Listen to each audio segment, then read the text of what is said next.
I was struggling with distraction in my own life, and it felt horrible that I was lying to myself, right? That I wouldn't dream of lying to my family, to my friends, to my kids, and yet I was lying to myself every day.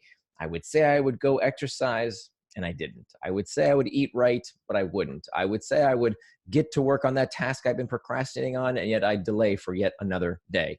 And so that got very tiresome. And so I thought to myself, if I could have any superpower, if I wanted a skill, it would be this power to be indistractable. So the best way to understand what distraction is to understand what distraction is not. So the opposite of distraction is not focus. Most people will tell you the opposite of distraction is focus. I don't agree. The opposite of distraction is not focus. It is traction. That if you look at the etymology of the word, in fact, traction and distraction both come from the same Latin root, trahare, which means to pull. And they both end in the same 6-letter word, A-C-T-I-O-N, that spells action. So traction is any action that pulls you towards what you want to do, things that you are doing with intent. The opposite of traction is distraction, anything you do that pulls you away from what you plan to do. So this is really important for 2 reasons. Number one, anything can be a distraction. I used to, before I learned this methodology, I would sit down at my desk and I would say, okay, now I'm going to work on that big project. Now I'm going to do the thing that I've been delaying, the thing that I've been procrastinating. Here I go. I'm finally going to work on that big thing. I'm going to get to work. I'm going to get started. Here I go. But first, let me check email. Right? How many times has that happened to us? Why? Because we think, well, email is kind of a worky thing to do. Email is something I have to do anyway. That's a productive task, right? Well, if it's not what you plan to do with your time, it is just as much of a distraction. If you're watching YouTube videos or playing a video game, that's an obvious distraction, right? If you're doing that at work. But I would argue that also checking email when you plan to work on that big project, when you plan to do that thing that you really wanted to do, but now you're doing something else, that is just as much of a distraction, if not more so, because now distraction has tricked you into prioritizing the urgent at the expense of the important. And that is toxic for our productivity. If we are constantly reacting all day long, we have no time to do the really important stuff that requires long-term diligent effort. So anything can be a distraction, and conversely, anything can be traction.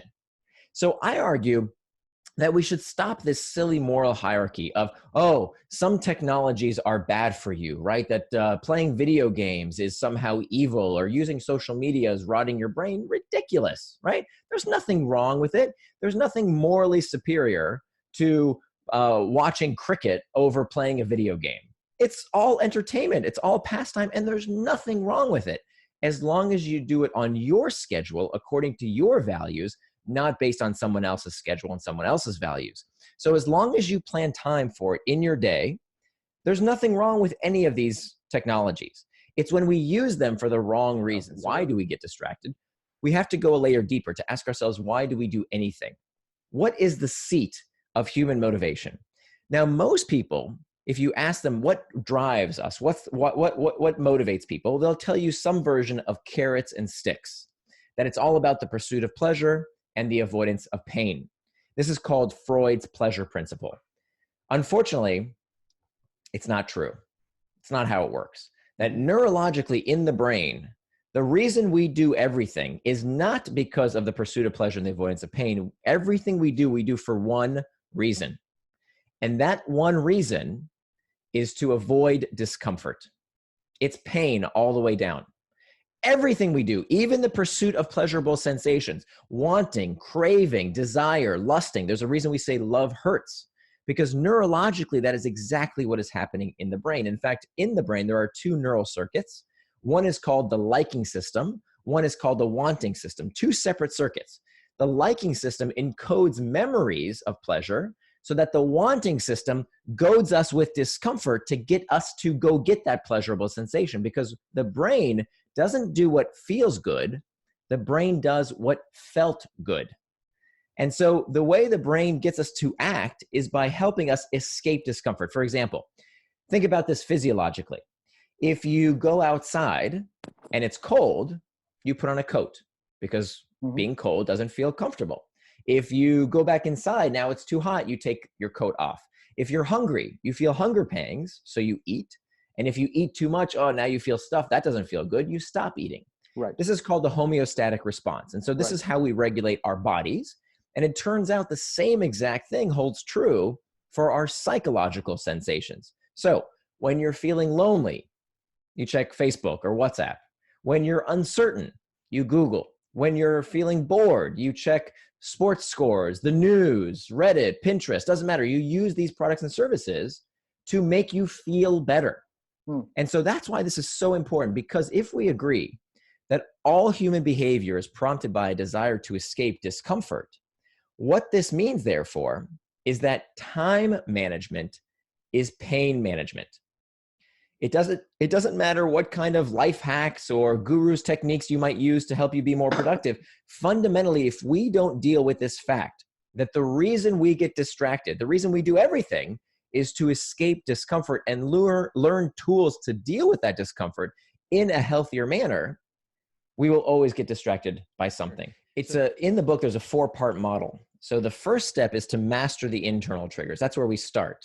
The second step is to make time for traction. We can talk about that as well. Then we have to hack back the external triggers, all the external triggers, the pings, dings, and rings, all of these things in our environment that can lead to distraction. And then the fourth and final step is to prevent distraction with pacts. So let's go into depth into that first step, but I want people to know that there are 4 steps that we can use in concert. This is what took me 5 years of research, is to understand the 4 fundamental steps that when we do together, this is how we become indistractable. So there's no one magic bullet. There's no one technique, boom, just do this. No, you have to do all 4. And when you use all 4 techniques, this is how we overcome distraction. But the first and most important step, if we don't get right, we will always become distracted, is to master these internal triggers. And you're exactly right that most distraction, in fact, does come from within. When we look at time studies, it's not the pings, dings, and rings. That's what we tend to blame. We tend to blame these things in our environment that lead us towards distraction. But most distraction, in fact, does start from within. Boredom, loneliness, fatigue, uncertainty. This is why we are looking for escape. If you can't sit in a meeting for an hour without taking out email, guess what? It's not the email. It's something going on inside of us. It's uncertainty, it's stress, it's something that we don't know how to deal with in a way that leads to healthy outcomes, leads to traction over distraction.